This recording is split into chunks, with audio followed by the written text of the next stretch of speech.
Greetings, and welcome to the Library of Deep Knowledge. I am Naho the Storyteller, and I have a tale to tell you. Today, the library is a little short-staffed. We have Wild Yeah, hi. and Eva today. Woo! Akani is here in the voice channel, but she is off in her own corner of the library, busy with her own kind of work. And, we shouldn't disturb her, unless absolutely necessary.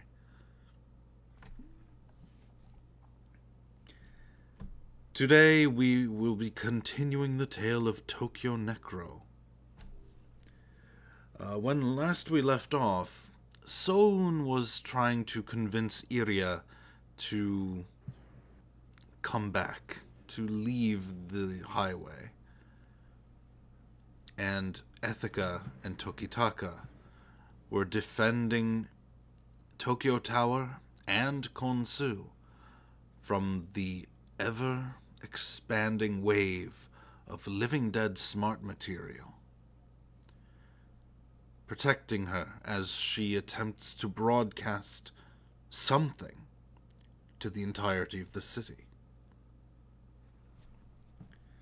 I think that about sums it up, yes?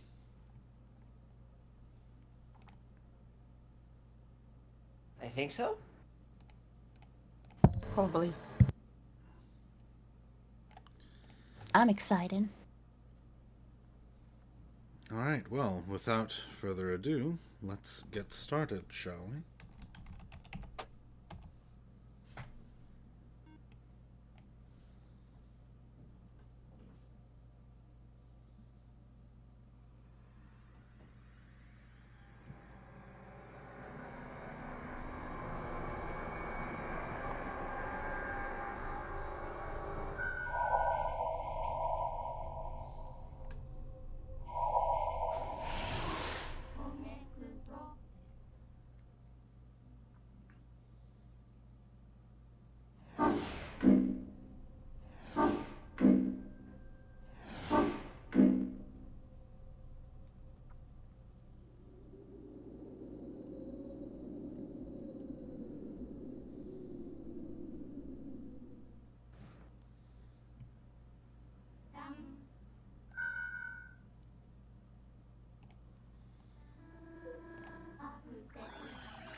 But yeah, we'll take whatever characters we need as we need them.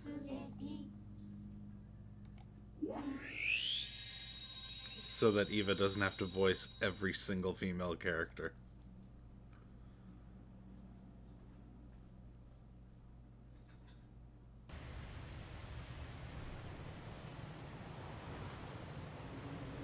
Alright, Wild.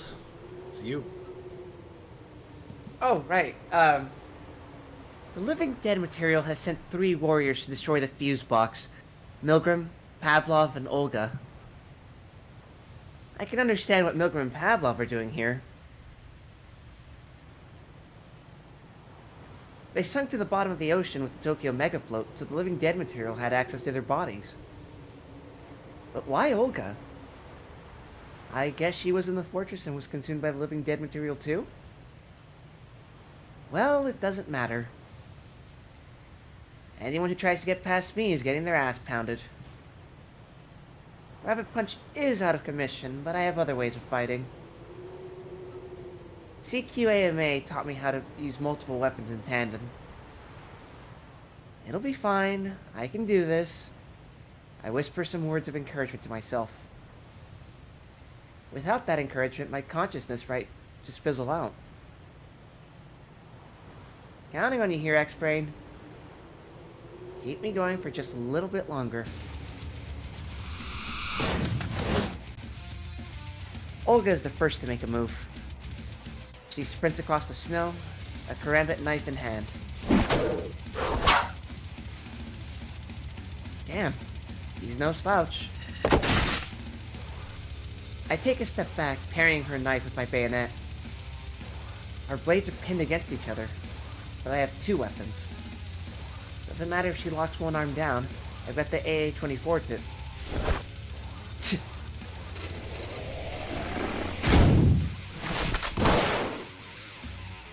I sense a foe rushing at me from above and let out a shot. No good. He blocks it with his bare arms. Pavlov sweeps down on me from above like a missile. Ain't happening. Pavlov lands and immediately jumps to his feet. He then thrusts his right hand forward, launching a wire directly at my neck.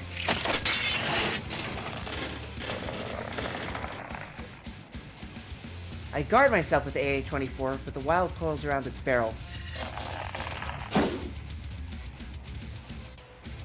I don't have time for a tug of war. I let go of the shotgun and level my AK against Olga with both hands.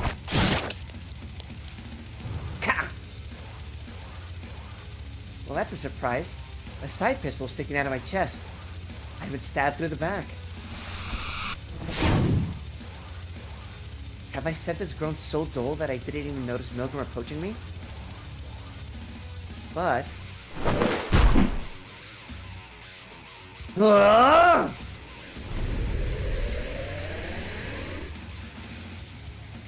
gotta at least act like I do. As I howl, a faint pain courses through my body. Or at least it feels like it does. I pull the blade out of me and fire the AK-50 at Milgram. His anti-armor suit is just for show, apparently. The hail of bullets tears straight through it into Milgram's body, literally liquefying him.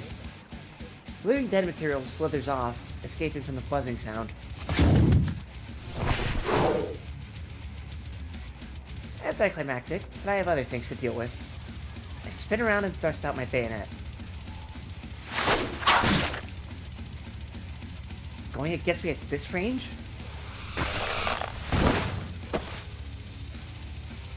She thrusts the karambit knife into my thigh and used it as a fulcrum, grabbing onto my arm.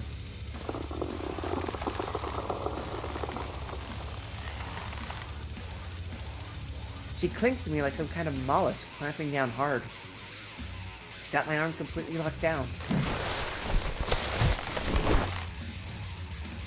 The living dead material isn't just copying their appearance, but their fighting styles as well. Never fought her before, but this must be how she does things.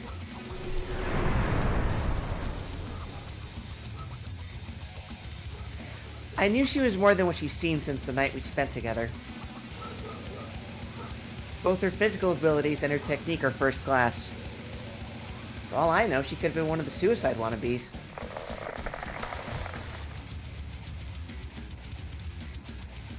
If both of us were still alive, this would have gotten fucking intense.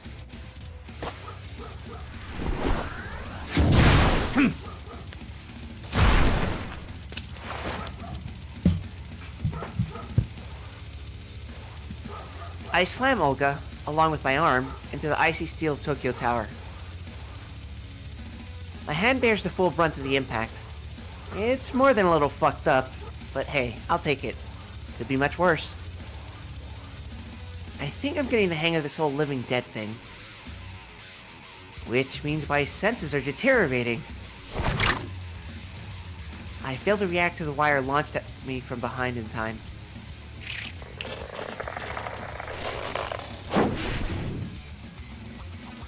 The wire coils around my neck.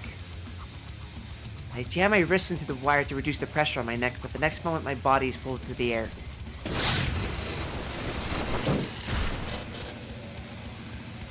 You know, you didn't have to copy how agile he is.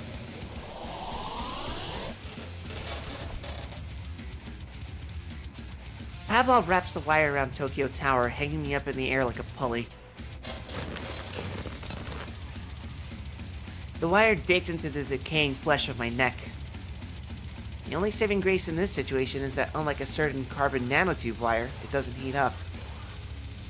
I managed to get my left hand into the wire and distribute the weight. But the problem is that protecting my head isn't the only thing I have to worry about. While I'm stuck here, Pavlov's headed for the fuse box. So what does she do now? Just a little more. Panic. Panic already. Why aren't I panicking more? As long as my consciousness is alive, I know I can. This is what I've been waiting for. Ah! My ex-brain offers a suggestion for a way to turn the tables, and I take it. I am Ethica, hear me roar, baby! I give Pavlov a taste of his own medicine, dropping down on him from above and stabbing the gambit knife into his back. Gelatinous living dead material gushes out of him, painting my body with dusky red. Finally, a chance to catch my proverbial breath. Since I can't feel pain anymore, I'd completely forgotten Olga's knife was still stuck in my thigh. Ultimately, the copies the living dead material sent at me were just that, copies.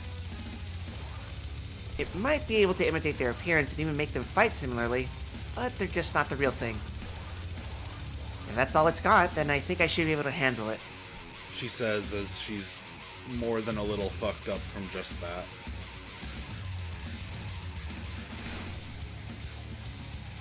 Maybe I spoke too soon. So that's how you're gonna play this. Kasuzumi Ikatsu. The man I owe my life to confronts me. This more or less confirms it. It can copy anybody it's absorbed. Ikatsu aims the AA-24 at me.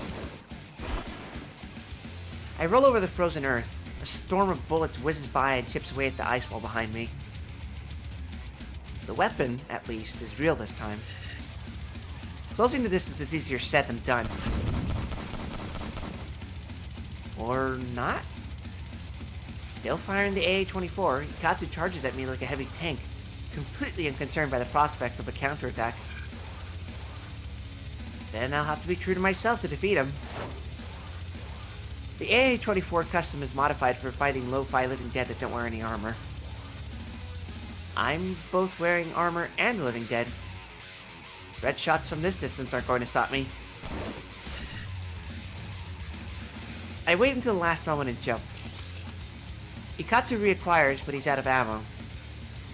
My X-brain was keeping track of exactly how many bullets it had left. I aim for his head with a gambit knife. Ikatsu discards the AA-24 custom and blocks the attack with his elbow. The blade gets stuck inside it. Can't tear it out. This is bad. I let go of the knife, but it's too late. He punches me in the stomach. Shockwaves ripple through my entire body. As I fly back, the world seems to move in slow motion.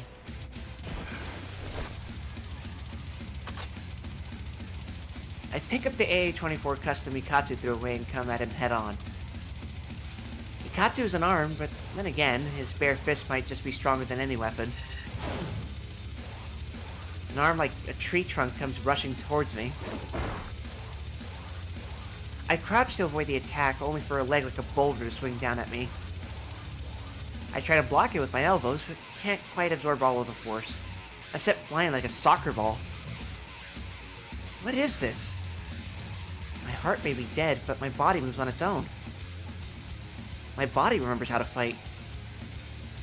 Or maybe this is the X-brain at play here? I can't tell, but whichever it is, I know one thing for sure.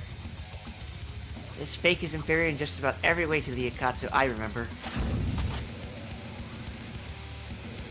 As I fly through the air, I pull the cocking handle and remove the empty magazine from the AA-24. I take a fresh one out of my pocket and jam it in. The entire process takes less than a second. Okay, I just always wanted to say that. Had it been the real Ikatsu, the blow would have rendered me completely incapable of pulling this off. But this copy's kick? That's nothing. Thanks, Ikatsu. I pull the trigger the moment I land. The pathetic imitation of Ikatsu is blown to pieces, bringing a new foe into view. Ryoko, holding the AK-50 I dropped. That makes sense, since she also sank with the Tokyo Mega Float. Let's make this quick. I level my gun at her.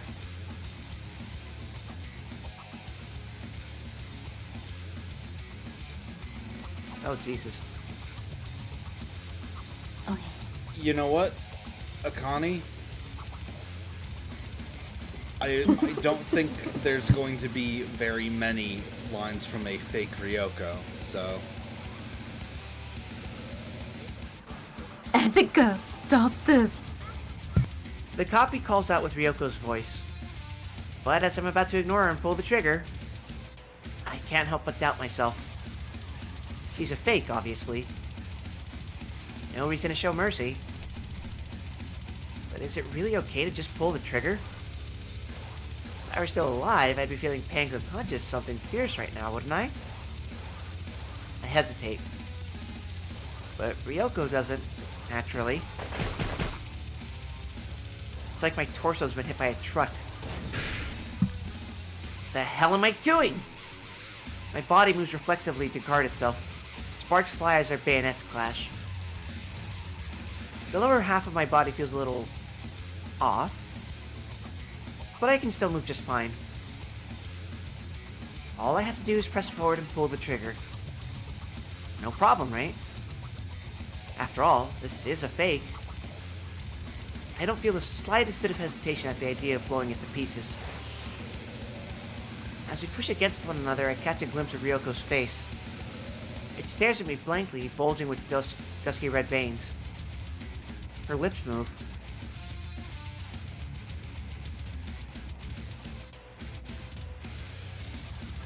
I love you. Fuck off. I push it off balance and stash it across with a bayonet. Ryoko cherished everyone in the office. But the only one she ever loved was Ikatsu. That's how I can tell. This is a fake. No need to worry about killing a fake. My X-Brain alerts me to the approach of my next opponent. I level my bayonet. So the next one is a fake Kazuma. Sure, anything goes. She's skilled with tonfas, and so is the copy.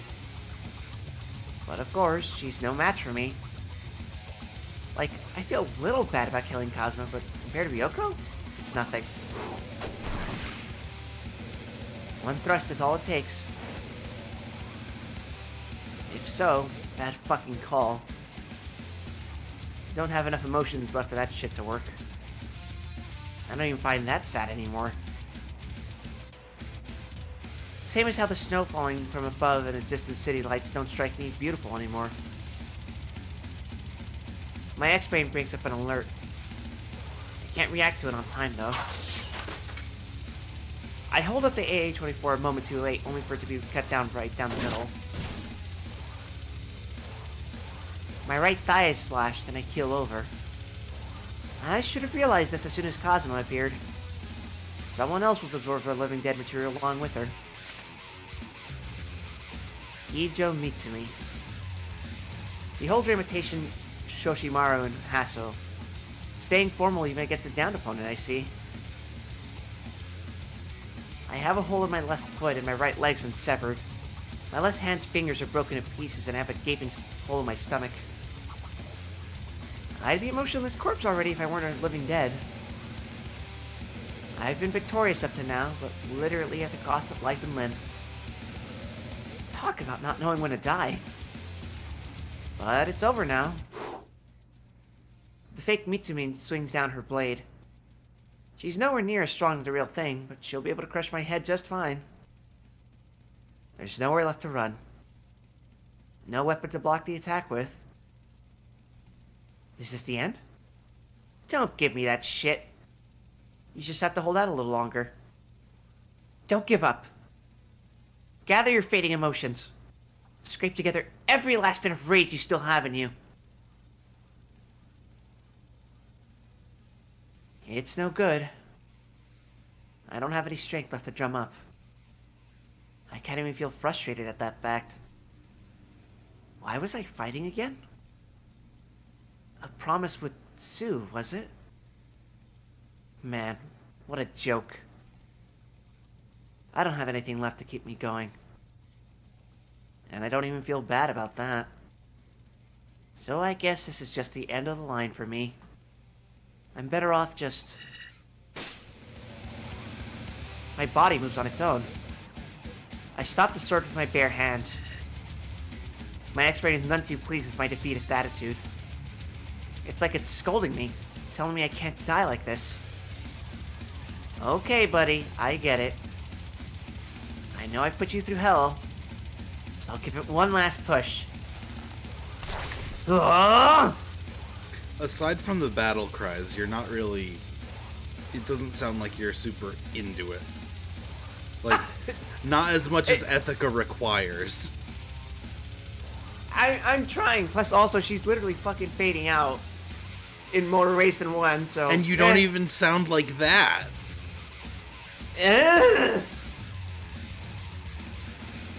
Well, I'm sorry, I wasn't prepared to be voicing fucking Ethica today. Wild. In the library, where anyone can ruin dramatic tension with the press of a button, you have to be ready to voice anybody.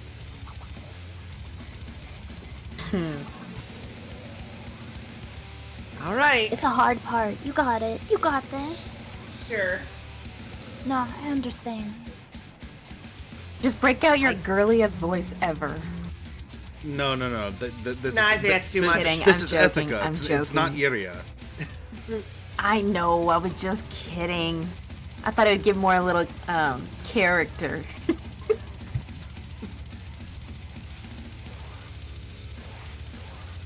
I gather up every emotion I still have left in me and twist the blade between my hands. The fake Shoshimaru snapped from the sheer force. But the fake Mitsumi keeps going, swinging the base of her katana down at me. I fall forward, impaling the fake Mitsumi with her own blade. Gelatinous fluid bursts out of her. And with that, it's over. She got me with a broken katana at the last second. Right in the skull. My X-brain shuts down. Everything feels awfully distant. I'm ready. I have to be ready. I'm sorry, Sue. Goodbye, Kitty.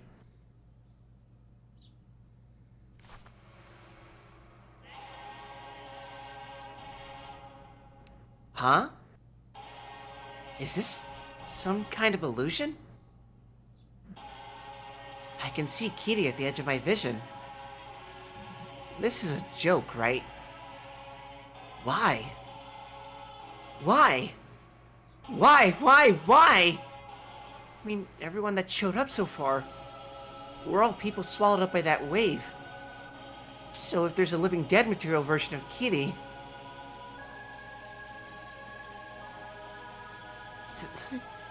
What was that's that you. mean? I don't know. It's Ethica. Oh, okay, sorry, my bad. Stop fucking with me! I drag my broken body across the ground and grab a hold of the AK's bayonet. Please let this be a nightmare.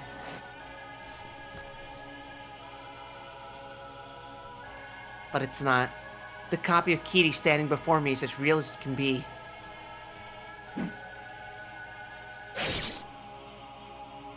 The fake approaches me with dusky red eyes. I swing straight for its forehead. It stabs me through the chest in retaliation. But there's no pain. No sensation of any sort. I crumple to the ground, holding onto Kitty's body. Snow falls from above. The tears won't even flow. I can't feel anything at all. I'm gone. A complete and total living dead. But you know, maybe that's a good thing.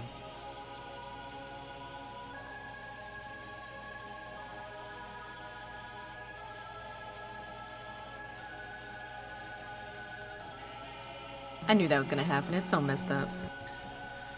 Konsu reaches the top floor and begins tapping on the laptop's keyboard. The program is almost finished. Tokyo's cityscape is consumed by dusky red, a shadow of its former self. Konsu pulls up the city's tone graph on her Konrei. The sections that have been consumed are represented by pitch black. What remains of the city is dyed red with despair. And despair is what the living dead material feeds on. If life is to suffer, then let all be reduced to nothing. Milgram's grave crusade has been realized. By exposing Subcon to negative emotions, he set the Necropolis project in motion. The living dead material will soon consume all of Tokyo, and eventually, the Earth itself.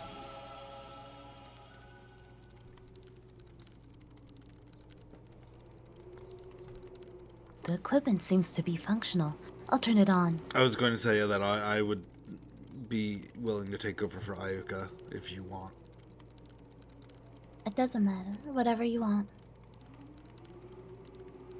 I'm okay. All right. Well, I'll leave it up to you then. No, it's like literally. You're the law master. You can take whatever parts you want. Machinery hums to life. The frozen pylon is awash in light. This equipment hasn't received any maintenance since it was installed during the Sino-American War. The fact that it still works is a stroke of luck. 10 kilowatts of electricity buzz through the antenna. Konsu feels courage well up inside her.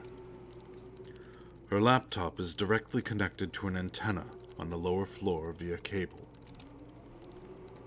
Oh, whoop. Ichihara Tokitaka. Kibanohara Ethika. Sori Ayuka. It was their efforts that brought her here. What happened to Tokitaka? I have forgotten. Because it feels like he should have been... I don't remember. Because it feels like he should have been covering Ethika. He was up at the very top of the tower as the sniper. Well, Was he not? That's what I thought. Well, not at the top, but he was up on it. Yeah, but he's further away from Ethica. Yeah, but it's Tokitaka. I don't know. I don't think he died. Hi, I don't think this Momo. dialogue Thank necessarily you. implies that he did die. Yeah, no, and I don't think it does either. It's just I'm Oh, wondering. He's chilling then. I was wondering what was he doing while Ethica was fighting all of them, considering she, took them all out herself. He's just chilling. All that remains is to hope that the program she's just completed works properly. Thinking about numbers, maybe. Momo, I wish you could be here and help. Straight up calculating it, and by it, I mean...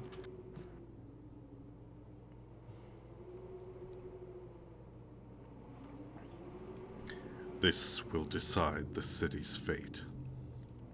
Konsu asks herself, is restoring... Oh, sorry. Oh, did you want me to do it? I can. Is restoring the city to and stopping the living dead material really the right thing to do? Is bringing back Iria really the right thing to do? Are we so attached to this world simply because we know nothing else?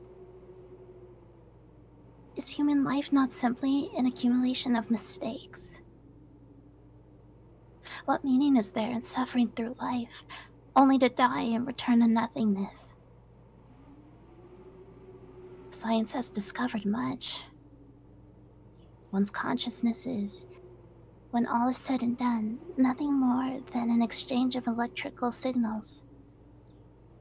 Human life has no meaning. It's merely the result of billions of years of natural selection. There are no objective truths. Nothing has objective value.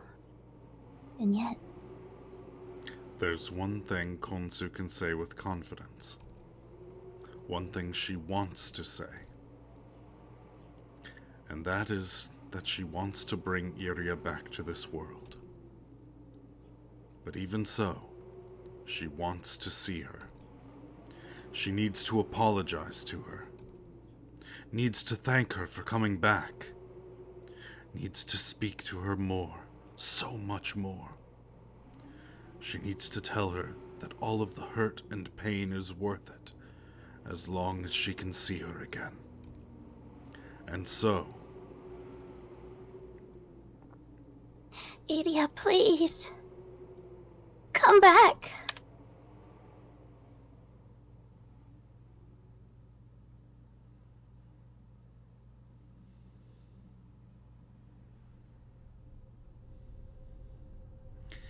it happens suddenly. The dusky red hues of the highway.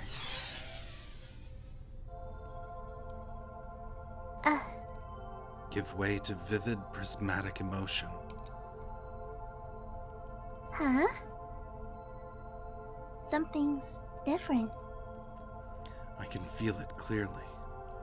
The highway had been filled with the effluvium of despair, spreading it like a sickness. I was the one who was supposed to say something's different. Oh, my bad. Sorry. No, it's okay. Go ahead. I didn't know that either, so No, you got this. something's different. I can feel it clearly. The highway had been filled with the effluvium of despair, spreading it like a sickness. But now it is drained of negative emotions. We are enveloped in a vortex of pleasant sensations. A shift has occurred in the mesh network, the foundation of the highway. The seed of hope has been planted in Tokyo. Konsu. Oh, nope. Nope, that was Iria. God damn it. Kansu. Iria whispers, eyes open wide. No, not Kansu. Risa. She's Risa. Iria? What is it? I remember now. Back at the Ikebukuro Child Protection Center, I was friends with Risa. With Kansu. When I was with her, every day was happy. I left the fortress because I wanted to see her again. Iria hangs her head, tears building up in her eyes. The highway has awakened her memories. With the seal of her past undone, she can finally face the truth. Is that something you think you should forget? Are you okay with pretending you never knew her and living here with me? Would that really make you happy? Iria falls silent. She knows the answer. She needs to go back to the real world. Even so, she hesitates. She grips my hands, refusing to let go. I don't want to leave you. I feel the same way. I want to stay with you, Iria, forever. My rotting soul still longs for you. I want to I want to stay with you. I never want to leave your side. But we have to part ways here. I have to say it. Both for her sake and my own. There's someone waiting for you to return.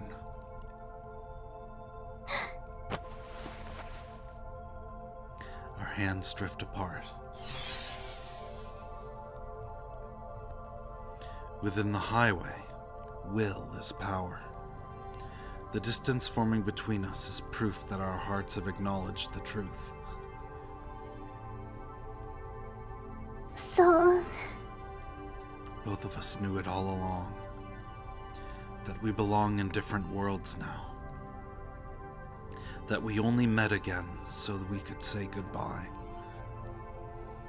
It'll be fine. I'll always be here. Here in the highway, watching over you.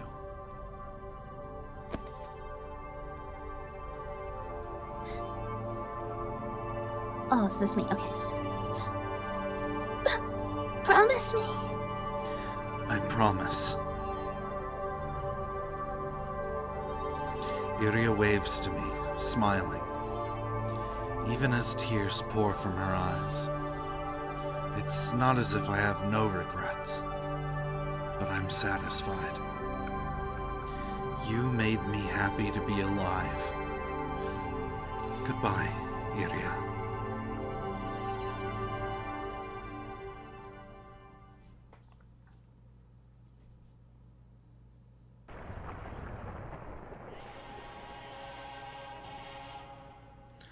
Aso Kiriri is on the verge of disappearing. The living dead material is death incarnate.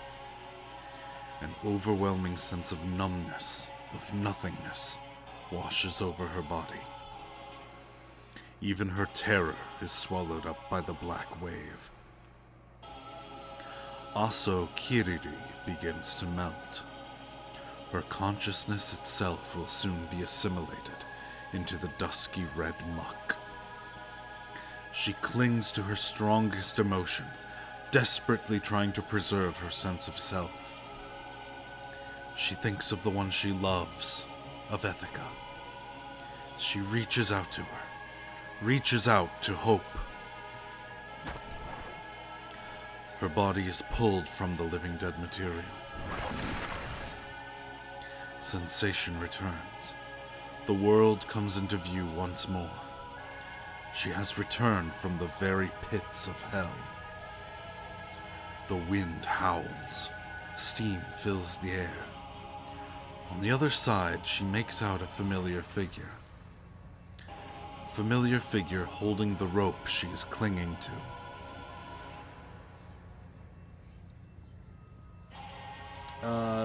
Wild, was this me or you? I have since forgotten. I'm pretty sure that was you. Major Aso! Yamanuma Kagekatsu, captain of the SAD. Sorry. Captain of the SAD. Kiriri is being hoisted by him into an Oppenheimer.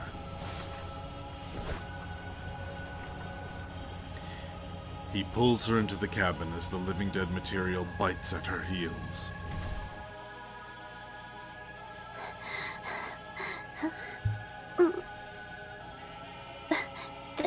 Thank you. I'm glad to see you're unharmed. Yamanuma pats Kiriri on her shoulder and signals to the pilot to ascend. They shake off the living dead material and make it to a safe altitude. Oh, come on, I just drank a whole mug of water. Why do I need to again?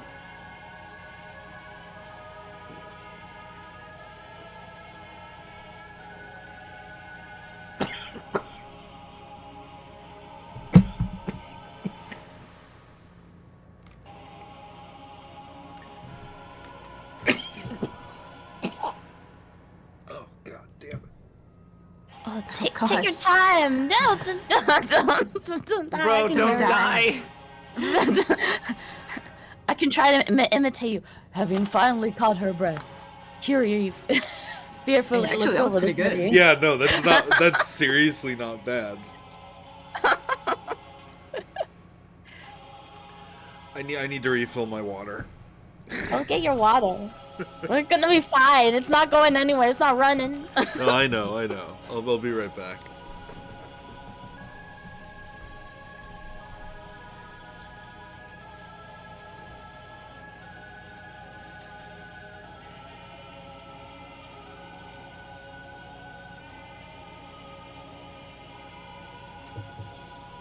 What's up, Momo? Oh my god, it's Momo! She pops in and runs away. Please don't push yourself, you know? Okay. We appreciate you. Look who's here, Moho! Momo! What's up? She's like, what's up? I'm just chilling mostly. Eva has finally migrated back to Momo's head. Where I belong.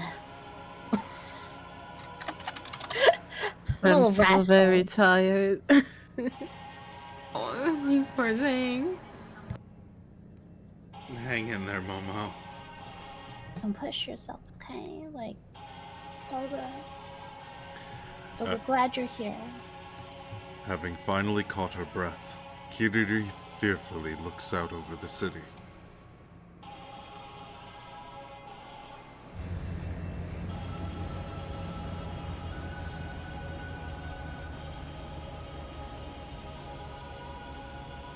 And the realization washes over her.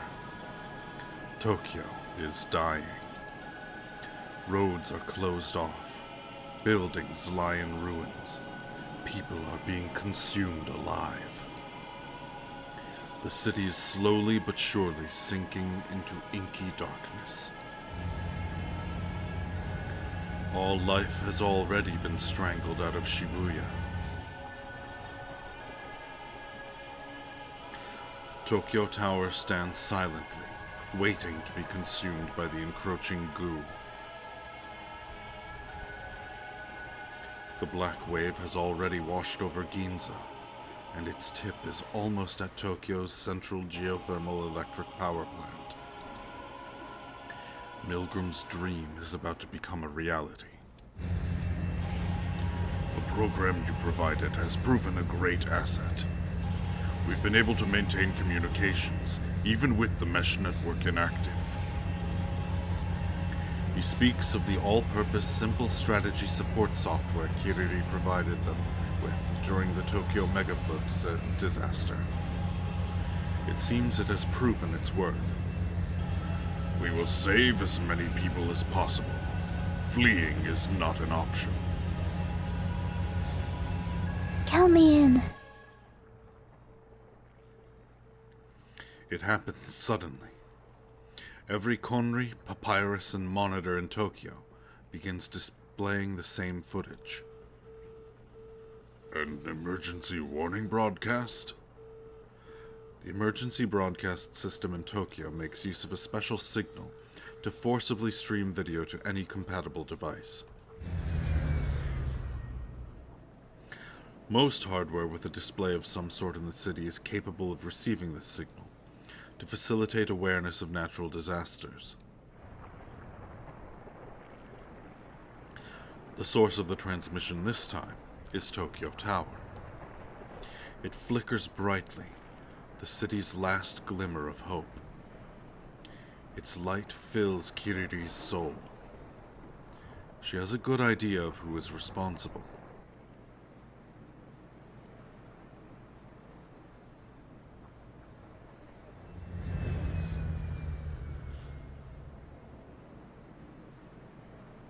Connect rings shine light into the darkness. Electronic billboards come to life. Every display in Tokyo lights up at once, turning the entire city into a canvas of sorts.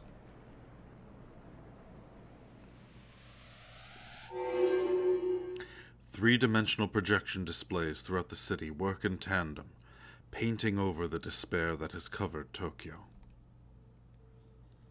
Asakusa, Ueno, Shinjuku, Ikebukuro. Familiar places glow with the unfamiliar.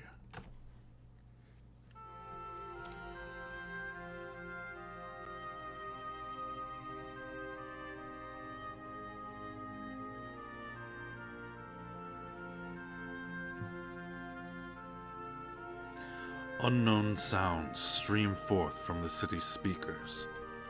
The chirping of birds, the whispering of the wind, the singing of children. A new world born from the old. An old world born from the new.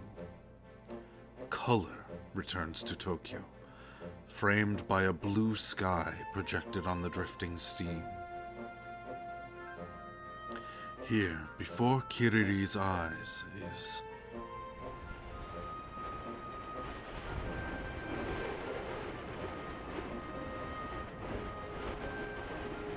The old cityscape? yes, Tokyo as it was in the 21st century. Tokyo as it was before the Ice Age, vivid and bright. It isn't just Kiriri, Yamanuma, the SAD members, the young people running for dear life, the old people who had resigned themselves to their fates. Everyone in Tokyo is transfixed by the sight. It's as if the entire city has been plunged into a virtual environment.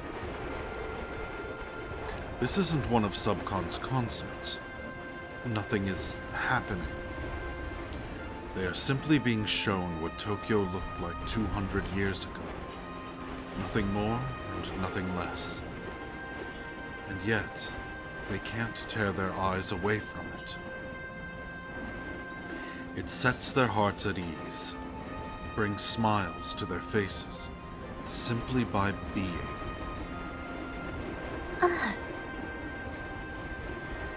The living dead material had spread through Shibuya, through Ginza, through Shinagawa, through Odaiba. And yet, it is nowhere to be seen. This is more than just projection mapping. It is a transformation. It's reverted the city to how it was. Not just how it was, but how it was in the 21st century. Hello, Eternal Father. Welcome, welcome. Oh. And hello to you. Is this about to end, by the way? The The- story. We're pretty damn close. I may take over my idiot if that's the case, because I don't want to leave like that. And as the wave recedes, people emerge. They rise to their feet, dumbfounded. Amid the astonishment on their faces, though, Kiriri can detect a hint of joy. Yamanuma! Put us down! We have to rescue, we have rescue work to attend to. You don't need to tell me.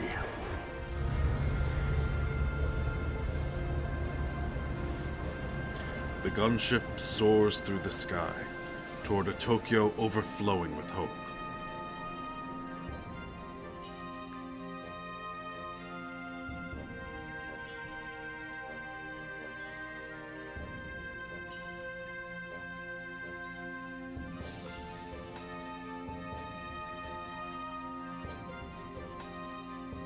Momo, do you want to give Ethica a try?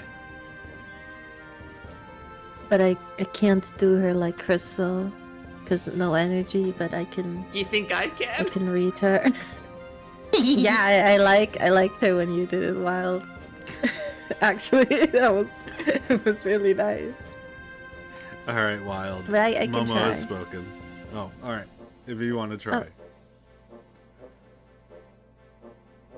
After defeating the copy of Kiri, I look up at the sky. Snow falls gently from above.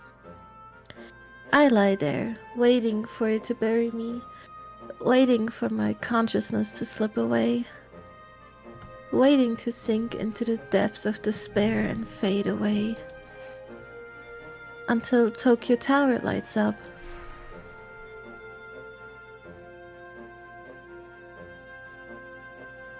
In the blink of an eye, how do you pronounce that? Leaden. I didn't hear it. I'm sorry. Leaden. Leaden, okay. In the blink of an eye, the leaden, snowy sky turns bright. This must be an illusion. But so what if it is? It's beautiful. To me, it's real.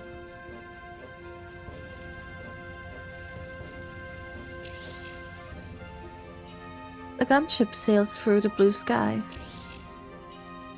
My broken X-brain scans it and displays its findings. Kitty is riding on it. Yep, I knew it. This is real. I multi-flick to open up a call. How? Isn't her left hand completely fucked up? I can still multi-flick.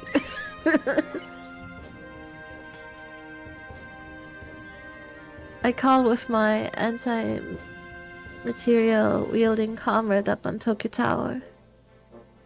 Hey, Tokitaka, you hear me?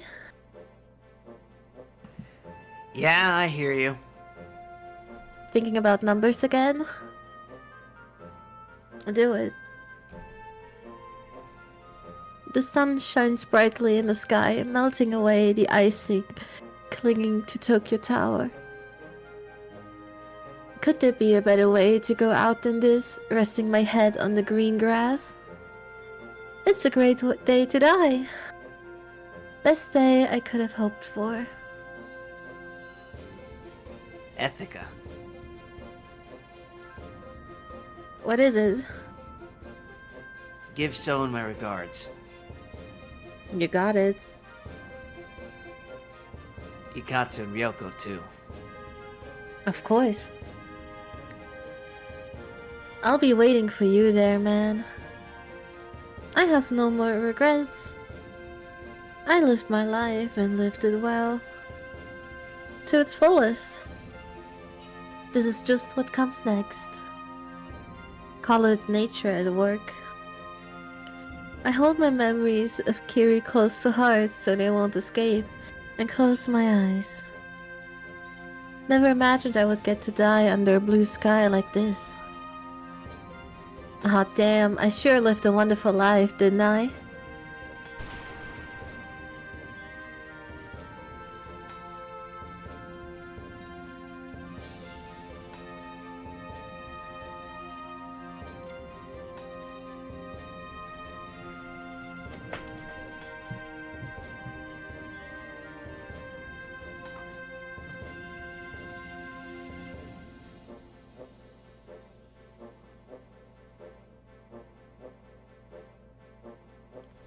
The Tokyo of the 21st century spreads out below.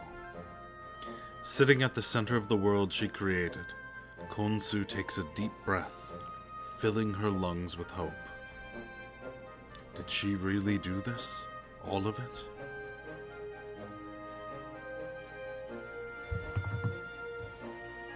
Okay, am I... Akane, did you want to do your parts or do it? I just want to make sure before I go ahead. If this is the end, I'll go ahead and do them. Well, yeah, this is not easy. It's wrapping up. Like Yeah. this stream will be, or the story, this route will be over before our normal stream time, for sure. Okay, I'll do it then. It's a lovely sight. So very lovely.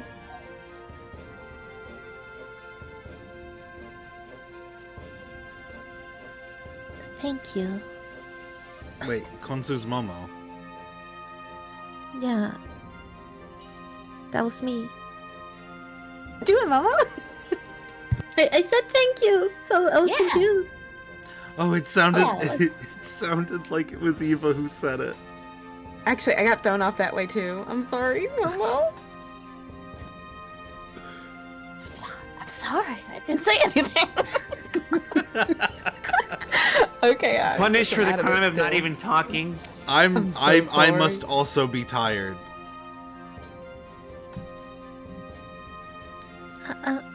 Ayuka, it's all thanks to you. That's not true. It was your feelings that shone through. Back in the Ikebukuro CPC, Konsu infiltrated one of the staff members' holographic cubes in a test of her hacking skills. There she found an animated movie set in 21st century Tokyo. She remembers huddling up with Iria under the covers at night, watching it time and time again. They didn't know if they would live to see another day. Life was bleak, but that movie brought them hope. Konsu went on to become a fan of cinema, while Iria became a fan of animation. The sights of that movie will forever link them together. Konsu knows without a doubt, Iria will love this.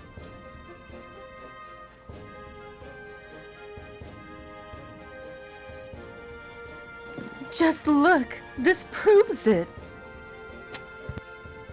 Konsu looks up.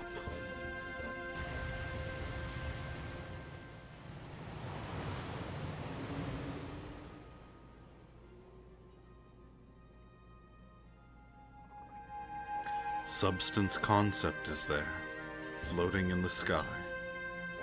She seems almost fascinated. Fascinated with the city. Fascinated with its people.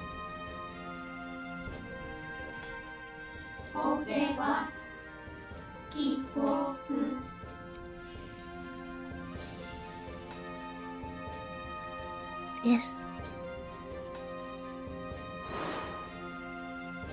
Konsu holds out her hand and displays a tone graph.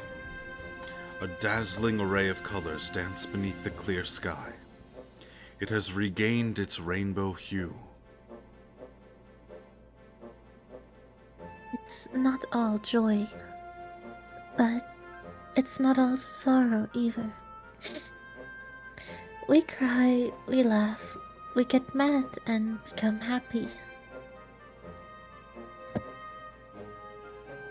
This what it means to be human. That's, well. Subcon listens silently. She lacks a human body. It's not clear how much she can understand of human speech. Can she understand their hope? The hope she drove away with terror?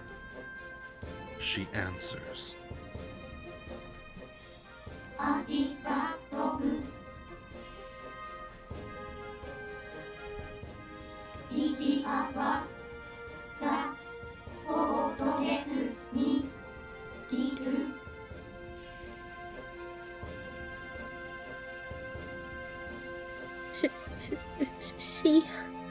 She's back.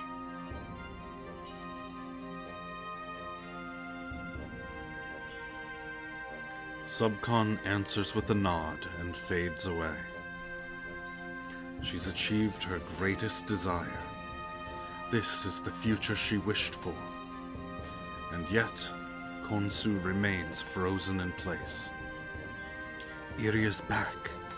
She's in the fortress. So what does she do now? What's her next course of action? Konsu?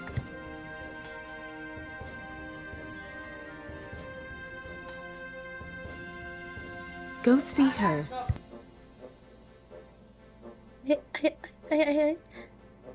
I will. That was the push she needed. Konsu races down the stairs. Her legs were shaking from exhaustion earlier. She could have sworn she wouldn't be able to take another step. But now they feel as light as a feather. The pain from tumbling down the stairs has all but vanished. Upon reaching the bottom, she finds herself in a parking lot surrounded by greenery. Ethica lies on the asphalt, and Tokitaka crouches next to her. Konsu's about to stop, but...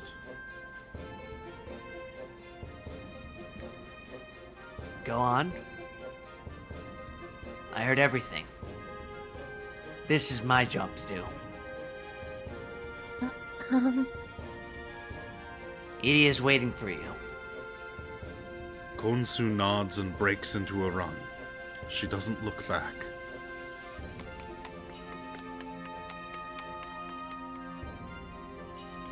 She takes a strider across Tokyo. People lie on the sides of the street, exhausted but unharmed. Their faces gleam with hope as they take in the sights of 21st century Tokyo. The living dead material could only function with the mesh network's support. This reliance on the mesh network meant it was reliant on Tokyo's citizens. Thus, it could not kill anyone. Even if it had continued expanding, it would have kept all the people it consumed alive as nodes for the mesh network. The network is back online. A notice pops up on her Konri. Snowbound Nirvana's surveillance monitors show her that Soun's ego has completely dispersed and left his brain. Memories of her time with him flash through her mind. Some part of her urges her to hurry to his side right now. Konsu steps on the accelerator. She already has her destination. No changing course. There's no guarantee the choice she's made is the right one, but Soun and Ethica would surely support her decision. Somehow she's certain of that. The fortress has returned to normal.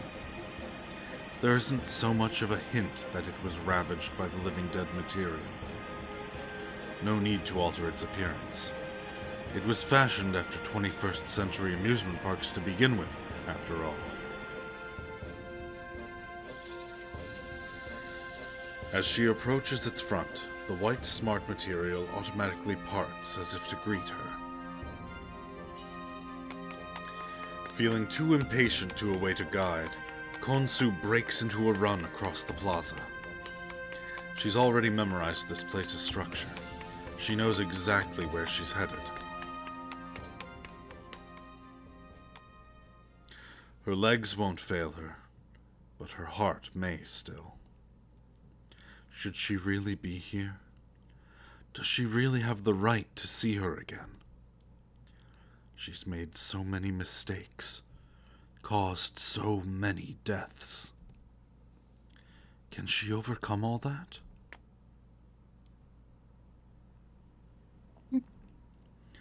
Foolish question. She's made her decision. Hope, prayers, dreams of a better tomorrow. They wash away her fears and doubts. She wants to see Iria again.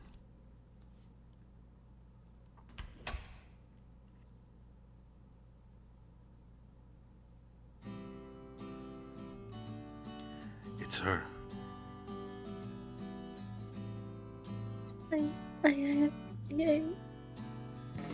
Iria.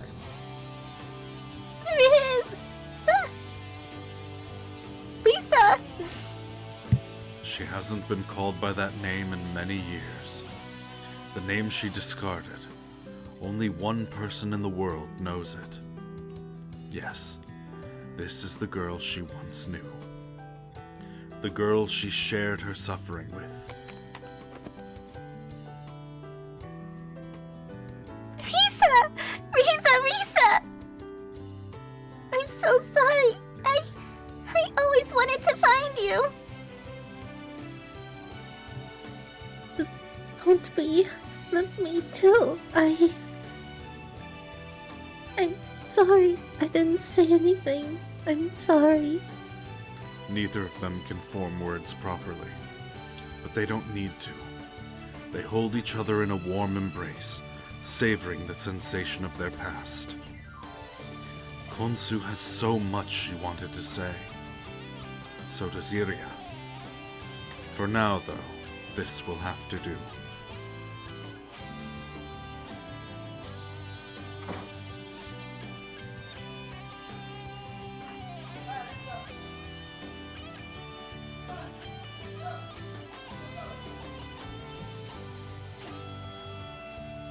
Iria. Thank you for coming back. You too, Risa.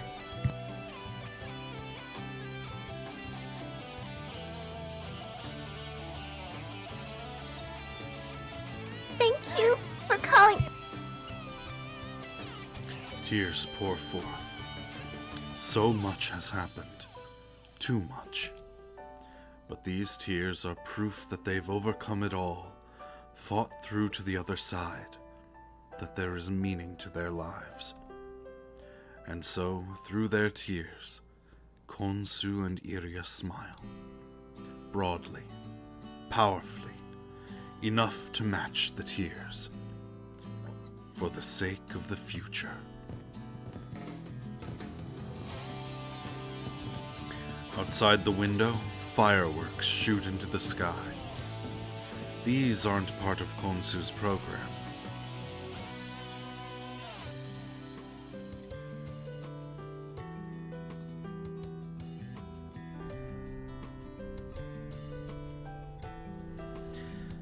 I can sense that the two of them have reunited. Feel it through the highway.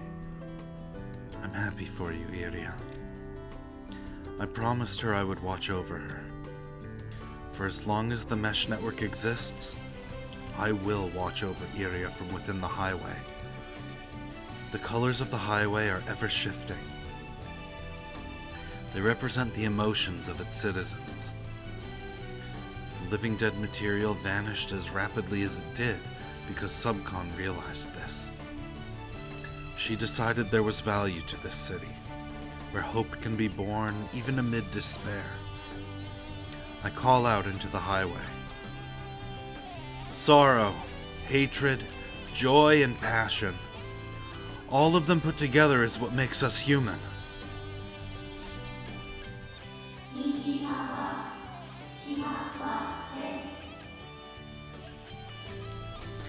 I answer Subcon's question as clearly as I can. She is.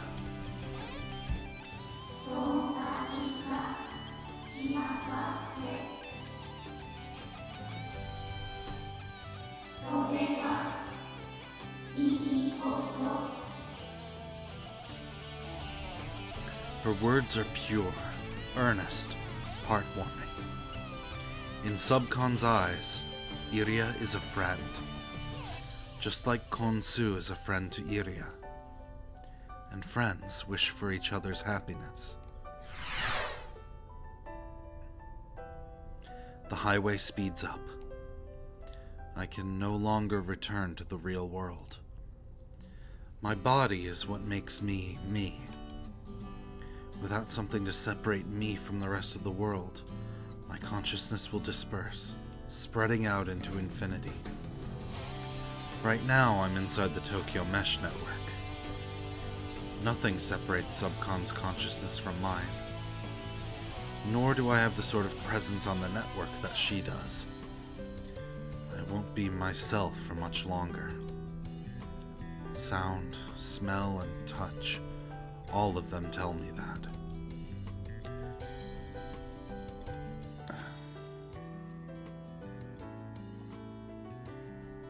Cut it out with the gloomy look. Huh? Could it be? Familiar form appears before me. Ethica? Ethica, is that you? Hell if I know. Apparently that question's a real head scratcher. Myself's already disappeared. Apparently the me here now was salvaged from my ex-brain's data. But half of that was corrupted. I can feel myself dispersing as we speak. I see. Hey, I told you to cut it out with the gloomy look. Ethica smacks me on the back a couple of times. Despite how meaningless of a gesture it is, it does cheer me up a little. Because let me tell you, I'm really looking forward to seeing what happens next. I mean, I get to become something completely different. Can you imagine anything more exciting than that? I can't help but laugh despite myself. Yeah, you're Ethica. No doubt about it. Only you could ever be that optimistic. I know, right? No matter what, I'll always be good old Ethica. Ethica thrusts her chest out, a wide grin on her face. She's acknowledged her past self. She's accepted her current self, even knowing what she has to leave behind. A voice booms out, coming from everywhere and nowhere at once.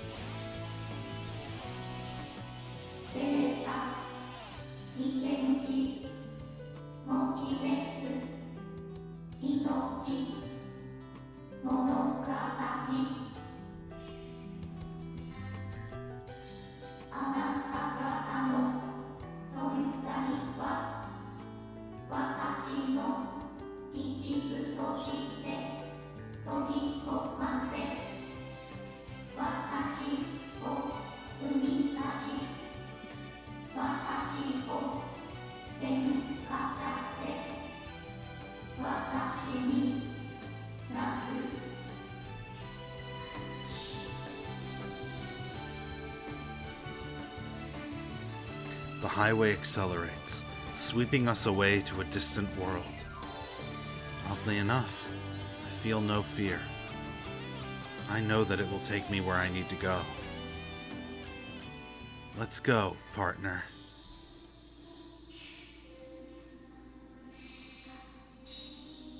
Looks like we won't be rid of each other just yet. I nod at Ethica. And we zoom off into the horizon.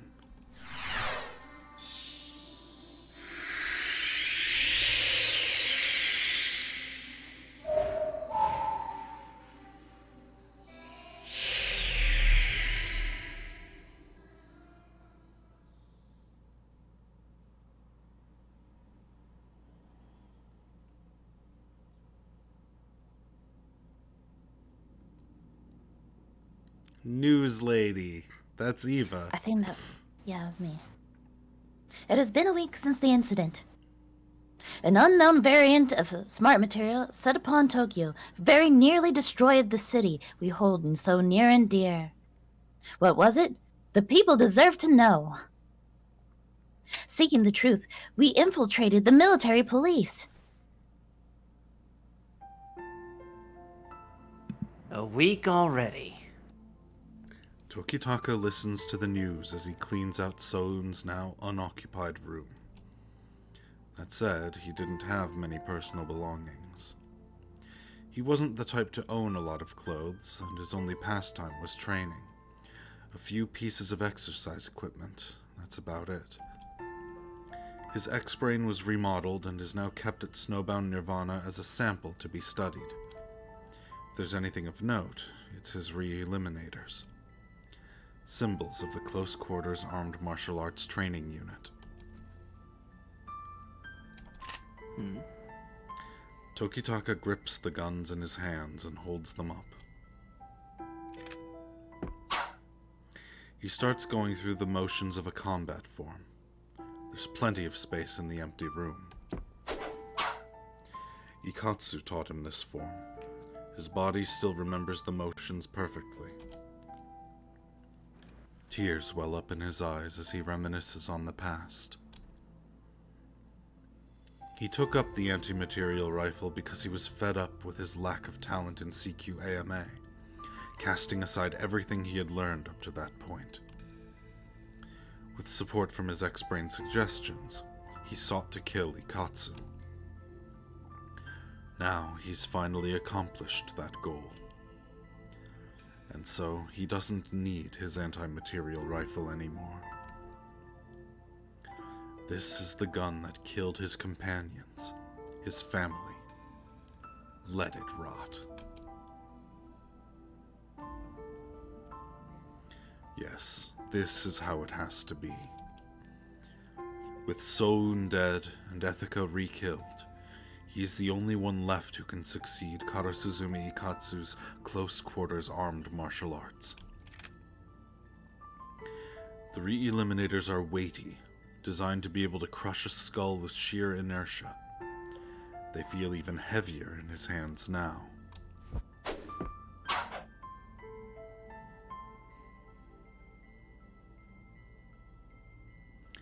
Still, he continues his exercises. He won't claim to be at their level, but he's inherited something from each of them. Ikatsu's boldness, Soun's precision, Ethika's adaptability.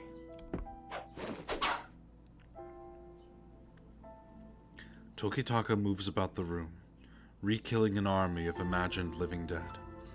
1 down, 2, 3, 4.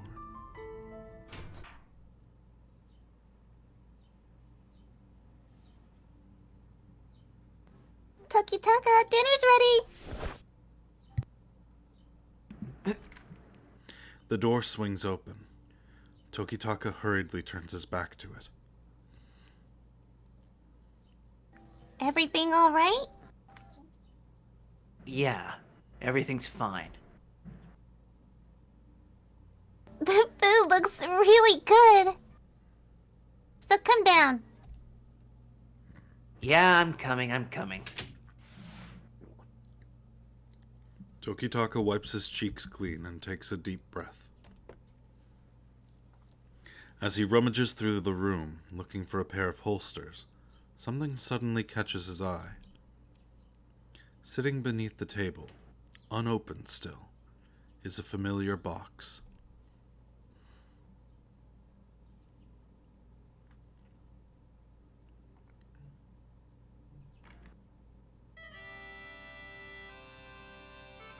Wow, look at that! I'm salivating all over here. Iria leans forward, eyeing the sandwiches, salads, and scrambled eggs lined up in front of her. She seems unsure where to begin. It's alright. What do you mean, eh? Do you just wear those glasses to look cool? I'd rank it around 75 on the TOG index. A standard by which Ichihara Tokitaka quantifies the tastiness of a given meal. I was hoping to find out what it stood for, but okay. What? That's what index? The what index? The hell is a TOG? No, don't make a fuss, you two. Please, help yourselves to some food. They don't need to be told twice. We appreciate the meal. Thanks for the food! I assume the third one's Konsu. Thanks for the food. Food. Iria and Tokitaka immediately reach for the food. Oh, it's Kiriri. I'll still take the food.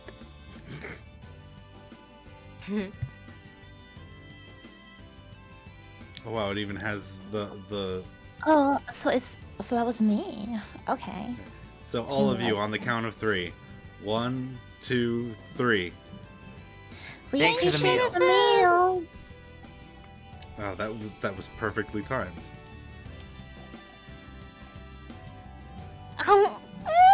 It's yummy! Bet you agree now, Tokitaka. Well, it's not bad. I'll correct the score to 83 in the TOG index. Quit it with the invented terms, sorry. Quit it with the invented terms! Hey, are you two going to eat too? I can vouch for the taste. I'm a humanoid operating machine, dear. Oh, right. Then what about you, Kiriri? Right. Yes, I'll have some. Kiriri replies, nodding. She carries a sandwich to her lips and takes a bite. And? Old memories slumbering deep inside bubble up to the surface. She's wanted to taste this again for so long, she realizes. Her mother's cooking. It's delicious. Kiriri chokes out, holding back the tears. Should have been more emotional in that. Okay, my bad. Kiriri finishes eating. It was almost too much, but she managed to keep from crying. Iria and Tokitaka have left the dining room. The sound of the dishes being washed can be heard from the sink. Ayuka, let me help you. Please, let me handle it. I'm a humanoid operating machine. Mom, let me help. No, I'm sorry. Let me help. Great. Kiriri doesn't back down. I never got a chance to help, Mom. Ayuka's hands stop. Come here. Kiriri rises from her seat with childlike excitement and hurries over to the sink. Is that a hint of lotus fragrance she smells? They stand side by side, washing the utensils and dishes and putting them in place. Ayuka rinses the dishes off with hot water, and Kiriri wipes them clean. They work efficiently in perfect sync, smiling all the while. Kiriri's heart bursts with joy. They understand each other so deeply. Are you getting used to it? Ayuka's tone is that of a mother. Kiriri stares at the plate she's wiping. I still check my call history all the time. And I keep turning around thinking I've heard her voice. It's like this every day. Kiriri and Ethica were not in regular contact for much of their lives. It wasn't until Iria came along that they started talking to each other every day again. Even so, Ethica always had a place in Kiriri's heart. A day didn't go by when she didn't think of her. Her loss eats away at Kiriri. So much of her is gone now. Do you think I'll ever get over it? You will, someday. That's how these things work. That's a little sad when you think about it. Some part of her doesn't want to get over it, to adapt to life without Ethica. Wounds do heal, even if it might hurt for a while until they do. But I'll be here for you, Kiriri.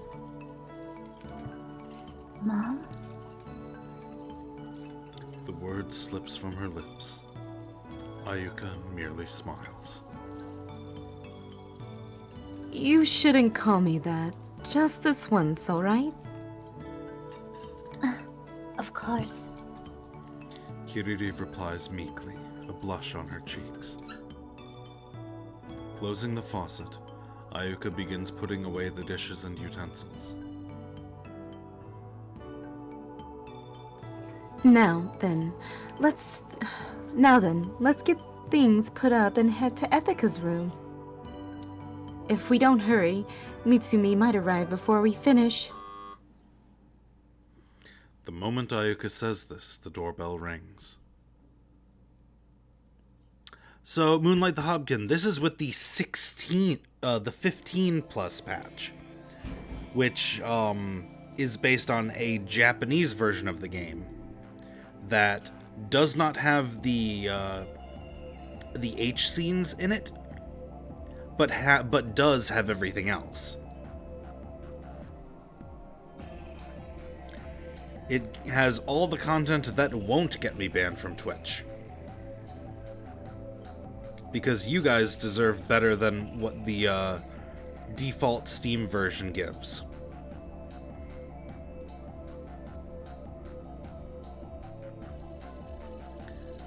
Mitsumi closes the doors of the agency she's lived in for so long.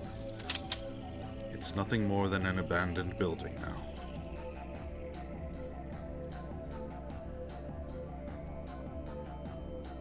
The Gijo Living Dead Stalker Agency is no more. No longer will it bind her. With Kiba Nohara Hokuyasu's passing, there was no one left to keep her here, but simply abandoning it did not prove so easy. She had lost someone very dear to her. She didn't think she'd ever know what it was like to have hope for the future again. Mitsumi subjected herself to a more strenuous schedule than ever before, almost as if she were trying to punish herself. But it all changed when she had that near-death experience. When she jumped off the strider to save Kazuma and the living dead material swallowed her whole, she accepted that she would die.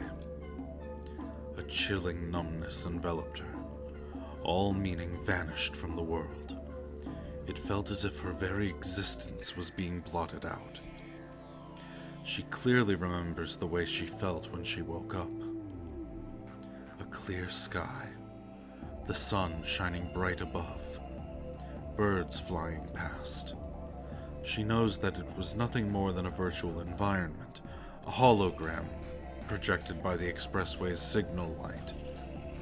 But even knowing that, Mitsumi can say with confidence that she'd never experienced anything as intense, as affirming as what she felt in that moment.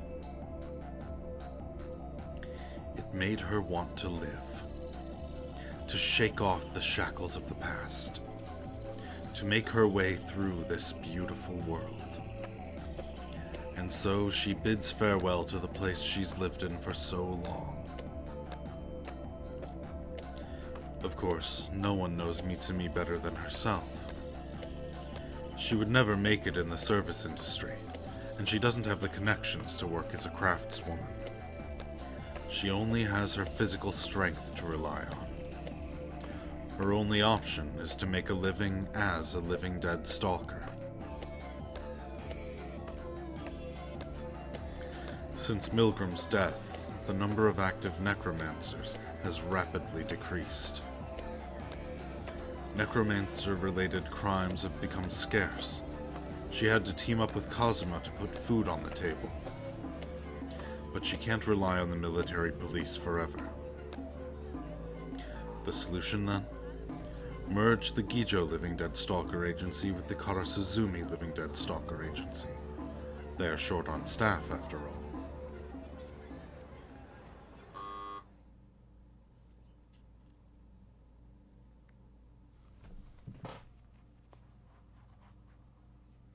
Oh, her outfit looks so cute. Is this the first time we've seen her in casual clothes? Yes, and it's adorable. I love it. She looks so cute.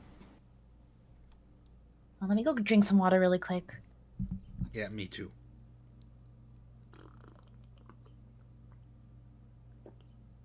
Miss Gijo, you're here early. My apologies. I found myself restless. Did I come at a bad time? Well, we were just about to clean out Ethica's room. I could help, if you'd like. Kiriri turns to look at the kitchen. Ayuka flashes her a smile and nods. If you wouldn't mind.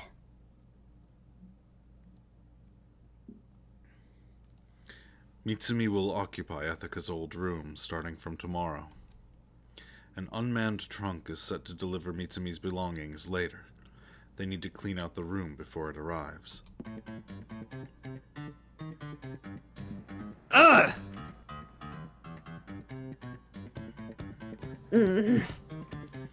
Mitsumi runs into Tokitaka in the hallway. Well, you're here awfully early.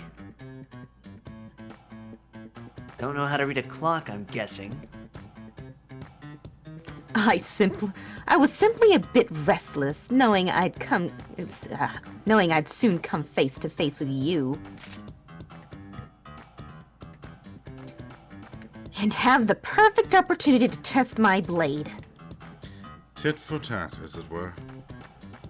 Not exactly starting things off on the right foot. You there! You're under arrest! Iria comes running down the hall, brandishing a pistol. If you start fighting before you even moved in, you'll have to contend. You'll have to contend with the police. Huh? Don't you, mean mister. Starting tomorrow, Mitsumi is going to be a part of the Kurazumi family. You have to get along. Family. That word catches both Tokitaka and Mitsumi off guard. What? Tokitaka not a fan? I wouldn't say that exactly. Tokitaka stares down at his shoes. He folded quicker than one might expect. What about you, Mitsumi? You don't want to be a family? This is just a bit sudden, is all. Mitsumi is visibly out of sorts, but Iria doesn't relent. Shake on it then.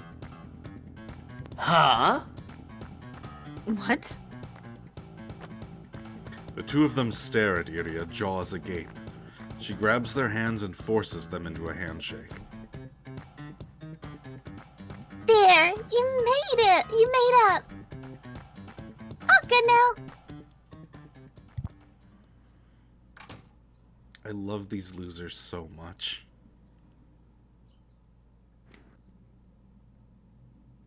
Tokitaka and Mitsumi part ways. Queer looks on their faces.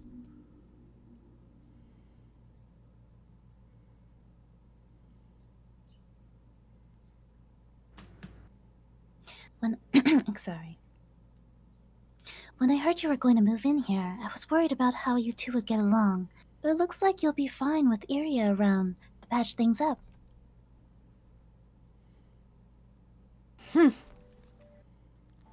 Mitsumi folds her arms, but she doesn't argue.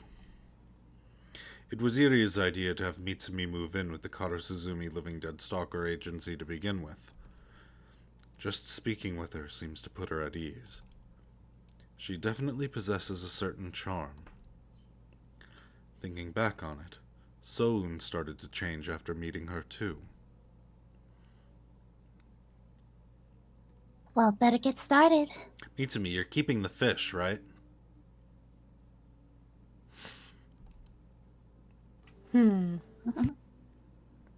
If you have something you need to do, I can handle cleaning out the room.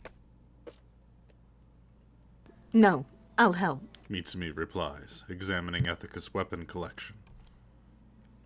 Kiriri starts sorting things out. Ethica was always the messy sort, and her room reflects that. Opening a drawer reveals it's full of all manner of junk, of unclear origin and purpose. What is this? A dog statue? I think it's supposed to be a bear? Bear. Mitsumi can't decide if this is something they ought to throw away or not. But keeping something this around was so very human of Ethica, wasn't it? Kiriri sorts through her belongings one by one, putting them away in boxes, filing away her memories with them. Mitsumi knows exactly what she's going through. One's past will never leave them. The best thing, then, is to assign meaning to it. Find a place for it. Make it a part of their home. Mitsumi's gaze is drawn to the fish tank. Mitsumi was quite surprised to find Ethica had something like this in her room. As she approaches it, the fish flock toward her.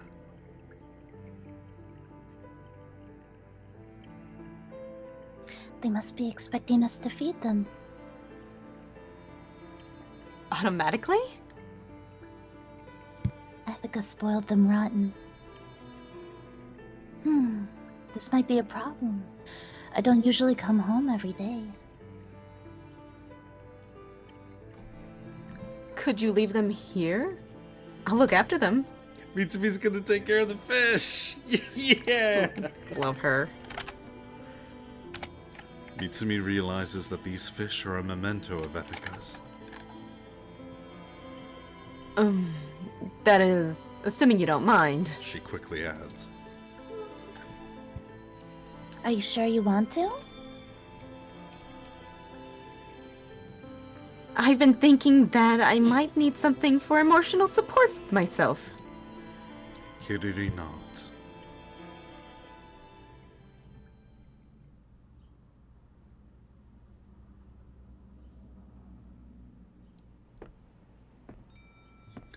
Yamanuma Kagekatsu is not sure if he'll ever get used to the chilly winds of Tokyo. Much of the city was destroyed by the living dead material. However, as it retreated, it used its own parts to repair all of the damage it caused. But that's not the important part. Smart material is known for being exceptionally difficult to produce, but the living dead material was able to do so quite readily. If it's possible to replicate its methods, it should greatly aid in the restoration of Tokyo. The Energy Elite have a new topic of research, and their endeavors have already begun to bear fruit here in Ikebukuro.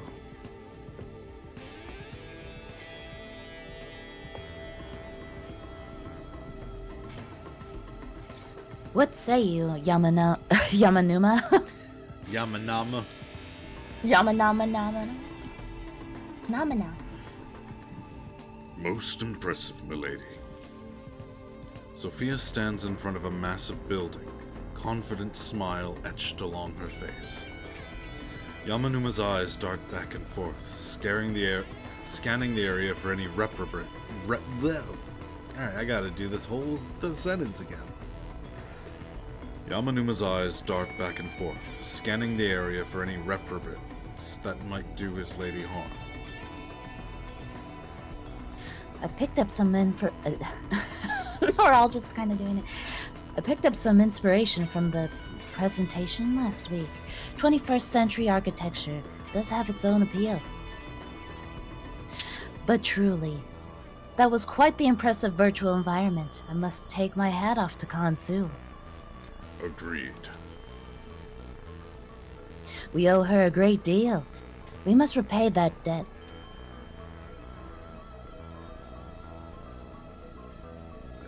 Konsu, formerly known as Risa, was held in the Ikebukuro CPC as a child. Sophia was unaware of the facility at the time, but she still feels a strong sense of guilt for what transpired there. Konsu is the prime reason Sophia has turned her attention away from the megafloat and to Tokyo's mainland. We shall revive Tokyo Megafloat or no.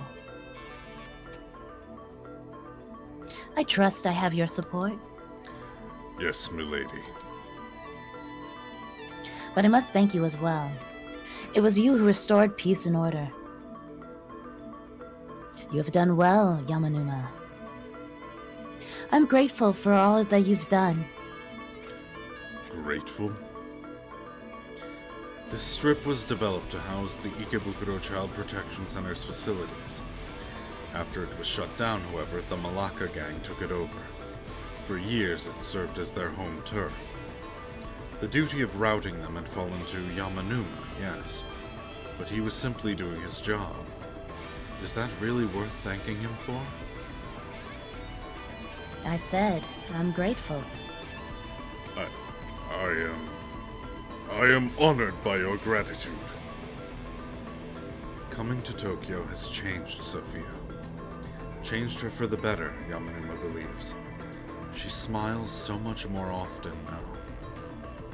Will he ever be able to change the way she has? You just smiled. Huh? Quite good indeed. Sophia nods in satisfaction as Yamanuma puts a hand to his cheek, confused. Must be those chilly winds. Now then, we shall be off to the dream of the Red Chamber. Again?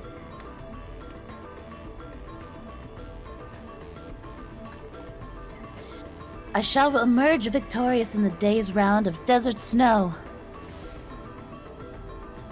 Gunshots ring out, drowning out Sophia's voice. I was so surprised to hear that Sophia was legitimately a good person with no hidden agendas. I thought she was gonna be a baddie, but yeah, no, I'm surprised too. Never been I happier mean, she's to a be baddie in a wrong. different. Yeah, she's a baddie in a different way. Yeah. And there's nothing, like... There's nothing insidious about Yamanuma either. He's just like that. I'm glad that they got like a little thing going. They're quite cute together. I especially love that Sophia's just like, all right, off to the Chinese rave dance hall / arcade. Oh, really? Yeah, that's the dream of the red. What was it? Dream of the Red. Is it just Dream of the Red Chamber, or was there the word dragon Yeah, in chamber. there too? Yeah, it's just Dream of the Red Chamber. Yeah.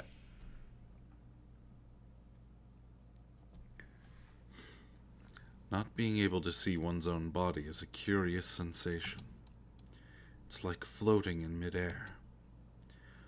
The borderline demarcating where you end and the world begins ceases to exist. It becomes all too apparent just how much we depend on sight to establish our sense of self.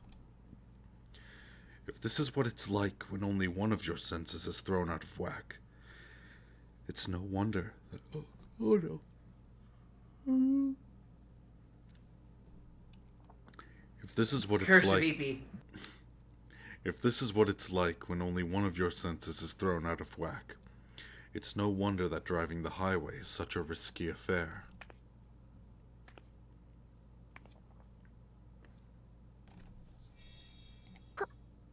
Konsu!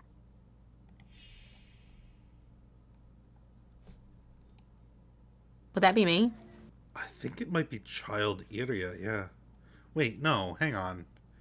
Who would be referring to her as Konsu? It is Iria, okay.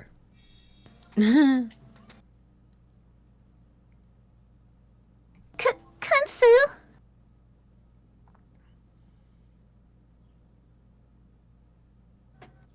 Yes. Konsu responds with some trepidation. Where are you? Iria's voice is coming from nearby. But since they're wearing camouflage metamaterial coats, neither of them can see where the other is. Ow!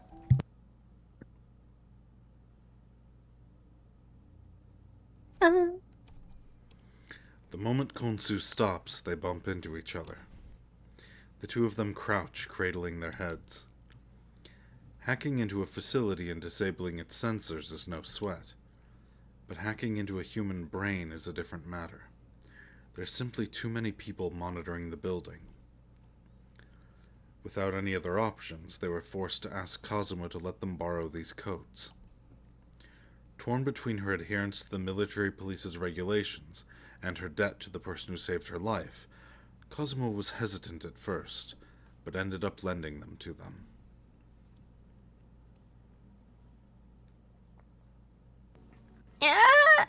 Are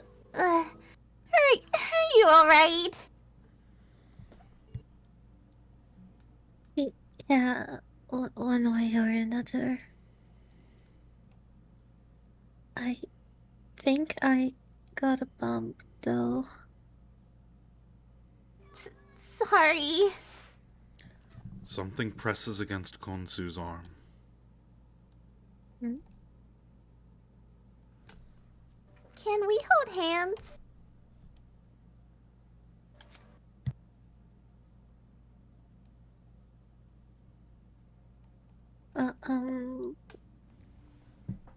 You don't want to?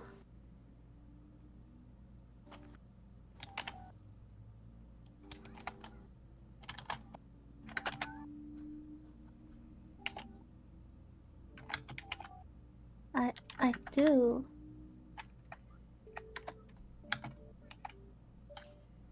Come on! The camouflage metamaterial flips up, and Iria's hand sneaks inside. They advance down the corridor, holding onto each other's hand tightly. The smart material reproduction of the Ikebukuro Child Protection Center looks just as they remember it. It's as if they've gone back to the days of their youth.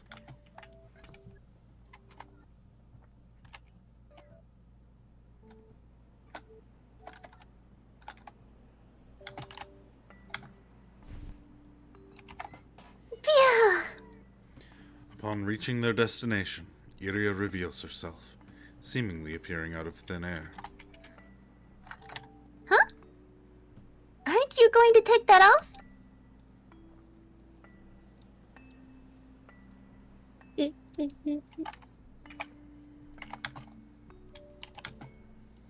Embarrassing. Come on! It's not like you're not wearing anything under it. Uh, Wait! Don't tell me you're actually naked under there! Iria's face turns bright red.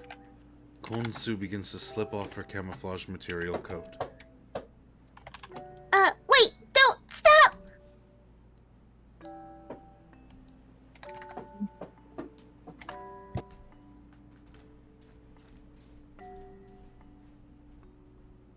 Wait! What? You've got clothes on! you fell for it. Come on now!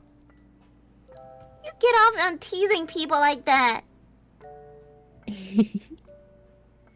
A nostalgic exchange. It's as if they're both kids again.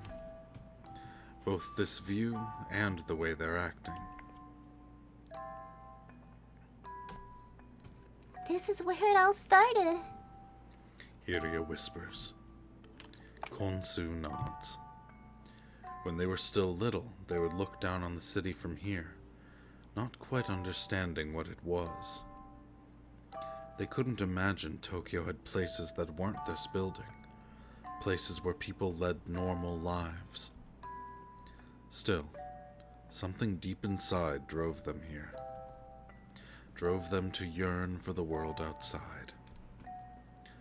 One day, not long after she started up Snowbound Nirvana, Konsu encountered Midnight Shores. The moment she laid eyes on it, she knew her former friend, Hogyo Iria, had created it. That's when she finally understood.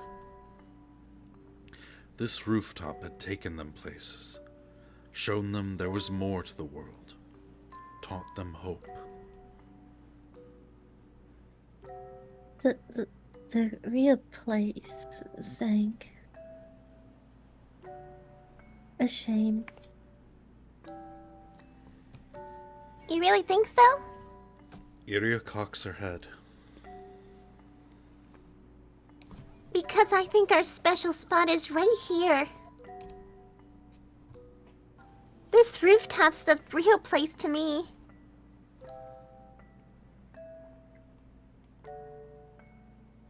Yeah. Konsu nods, to hide her flushed cheeks. Iria rummages through her coat for something.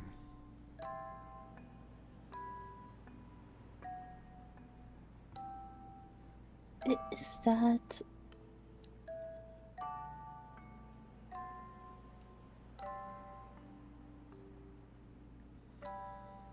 A Barrett M1934. So-un got it for me as a present. Oh my god, that's such a Soun thing to give. Yes, it is. It does seem like the sort of thing he would give her. It's an old model. He must have known that she has a bit of a retro fetish. Her smile is almost too much.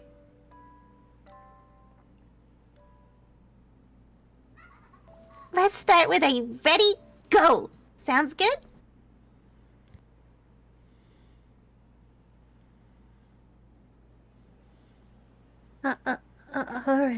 Alright. Iria points the gun to the sky. Konsu removes her eye patch, getting ready to deploy the program she's prepared.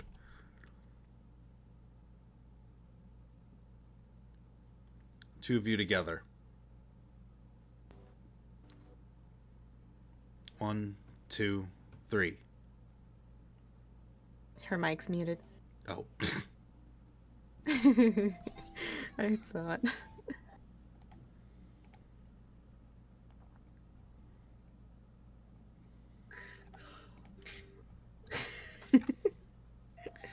I'm sorry. It's Something okay. just happened. Oh, 1, okay. Are you okay? 2, Mm. 3. We've lost so many things. Precious things. But the world goes on. We We live on. There's meaning to it. All of it. You ready?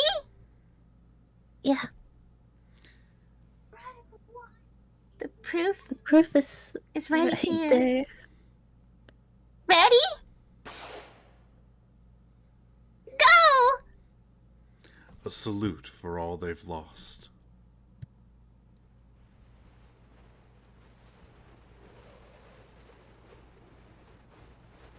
A bullet whizzes through the sky of Tokyo.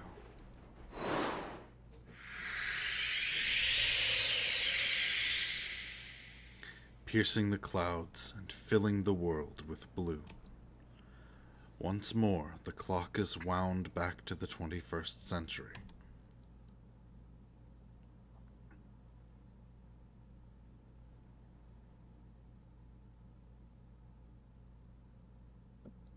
Subcon, go ahead!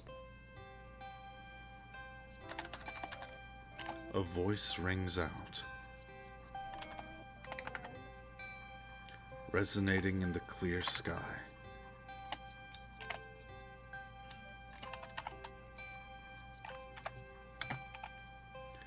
The voice of their friend, Substance Concept.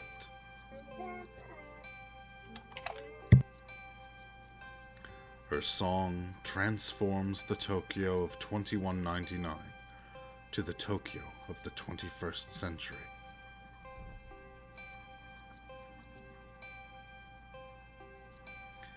It colors the city with hope, that mysterious emotion which slumbers in every human's heart.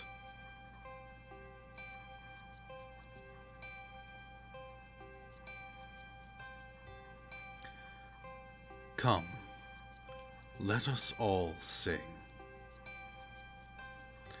No matter how many times the current descends, a new show will always begin.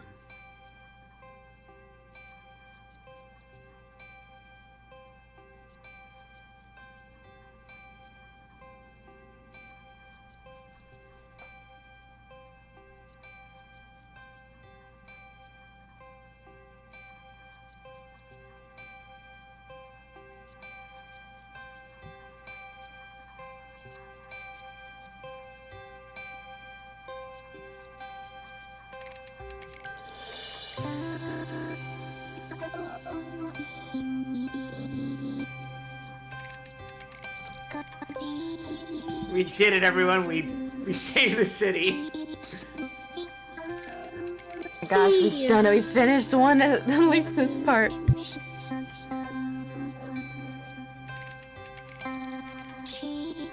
We have 3 more routes and then the true ending to go through.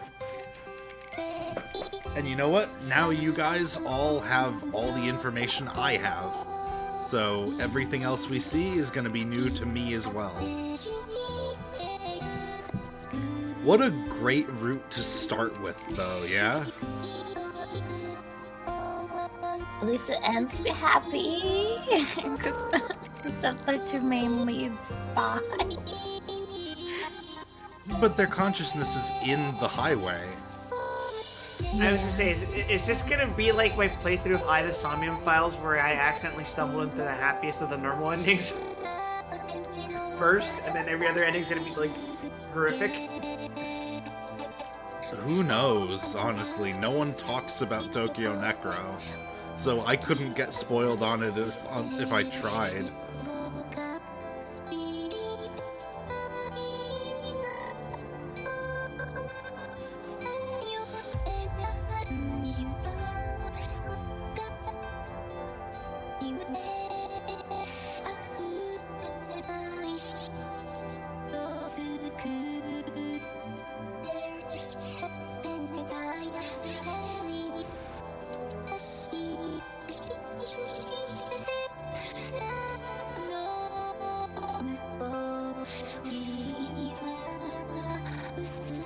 I like how we said we're not gonna be in here, and then suddenly, like, we just said it was like, you know what, screw it, we're doing it.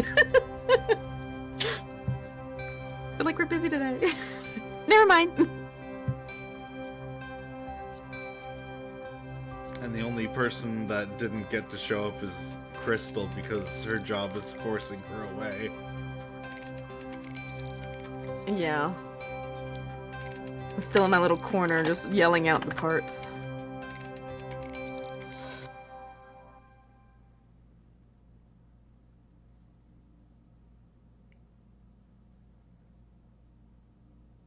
Alright, well. As much as I'd love to jump right into another route, we really can't do that. No.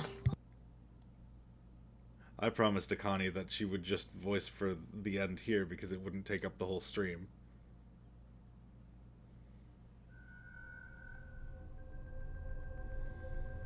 It's really hard to not voice, to be honest. Like, it's so much fun, and I have so much fun with everybody. It's just like, oh my gosh.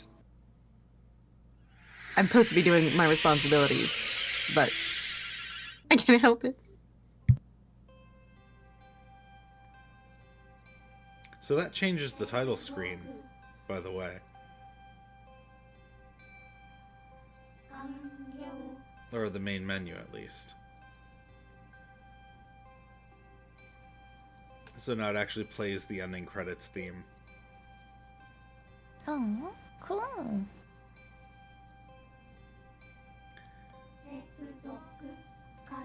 And that's where we're going to stop Tokyo Necro for today.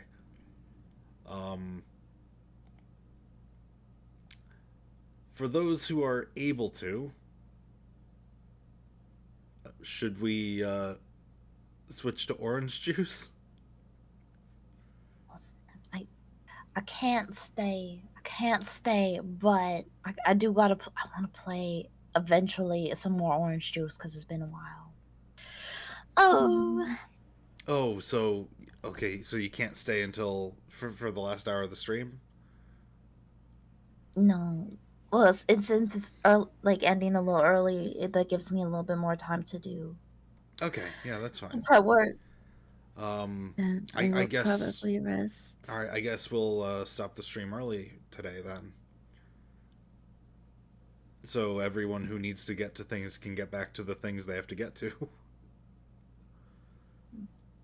Thank you. Yeah, we can reconvene next week, right? Yeah, of And then course. it's the week after that where everyone's. Where I everyone will not be able goes. to come. Yeah, I will not be able to go next week just because it's Father's Day weekend, and I will be doing some Father's Day stuff with Rio. Oh, All right. right. Okay. That's fine. And yeah, the 22nd, all of us are kind of just doing things. But I have the entire week like from the 22nd all the way until July, I have off. So we can probably fit in a couple of weird streams in the middle of that with whoever's willing to join for whatever. Hey Momo, if you're free, we might actually be able to continue our Shaolin Monks playthrough. Yeah. Or Eva, or also Momo, our Dead Rising playthrough. Dead Rising. Oh. Yeah. Whether we stream it or not, it doesn't really matter to me, as long as we can get back to it at some point. Yeah. We started that and that was fun. Alright, do I have any friends that are currently online and would appreciate getting raided?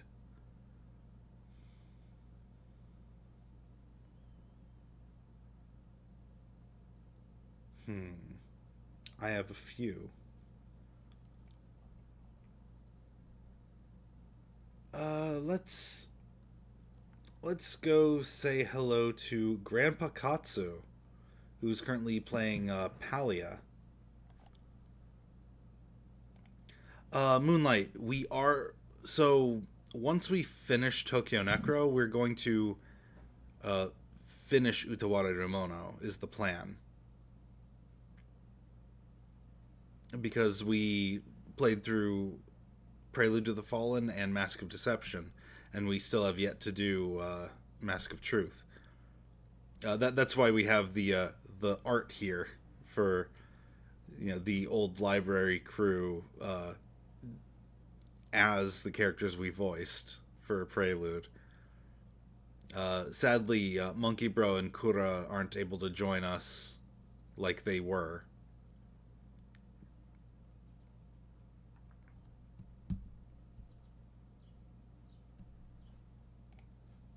But we absolutely want to finish it. And we might even go on to Monochrome Mobius afterwards. Although that one's like an actual RPG instead of a visual novel. And believe it or not, I don't do very well if I don't have a script in front of me as far as streaming goes. It's part of the reason why I do so much visual noveling. But yeah, all right. Let's go raid Grandpa Katsu.